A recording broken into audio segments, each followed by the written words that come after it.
जनता को जानना है कि अगर जन स्वराज पार्टी सरकार में आती है, सबसे पहला काम क्या करेगी? शराबबंदी हटाएगी कि शिक्षा में सुधार करेगी? पहला 4 काम करेंगे। पहला तो निश्चित तौर पर शराबबंदी के कानून को हटा देंगे, क्योंकि शराबबंदी का कानून बिहार में लागू नहीं है। इस कानून के जरिए शराब नहीं बंद है, इस कानून के जरिए सिर्फ शराब की दुकानें बंद हैं, घर घर शराब बिक रही है। दूसरा काम ये करेंगे कि यहाँ पर जितने 60 वर्ष से ज़्यादा उम्र की महिला पुरुष हैं, जिनको 400 रुपये का पेंशन मिल रहा है, उनको 2000 रुपये पेंशन की व्यवस्था दिसंबर से कर दी जाए। बिल्कुल वो सेकंड निर्णय वही होगा।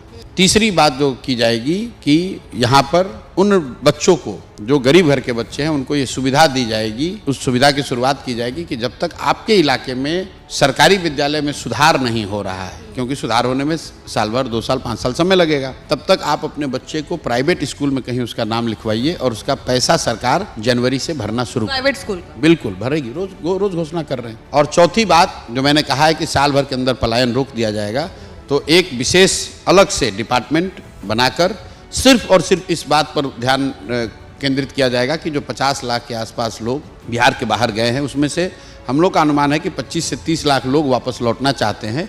उन 25-30 लाख लोगों के लिए एक स्पेशल डिपार्टमेंट बनाकर सीधे उनको क्या सुविधा, क्या व्यवस्था, क्या मदद करके उनको वापस लाया जा सकता है, वो व्यवस्था बनाई जाएगी, ताकि उनको 1 साल के अंदर यहीं पर रख लिया जाए, उनको वापस ना जाने दिया जाए। तो ये 4 काम तो निश्चित तौर पर होगा। चौथा और काम आपको 2 बता देते हैं।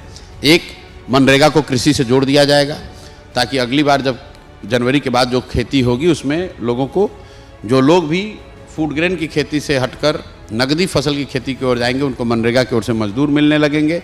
और छठवीं बात जो बताई गई है कि जो महिलाएं हैं, उनको लोन लेने के लिए, स्वरोजगार के लिए बैंकों से 4% ब्याज पर उनको लोन मिलेगा।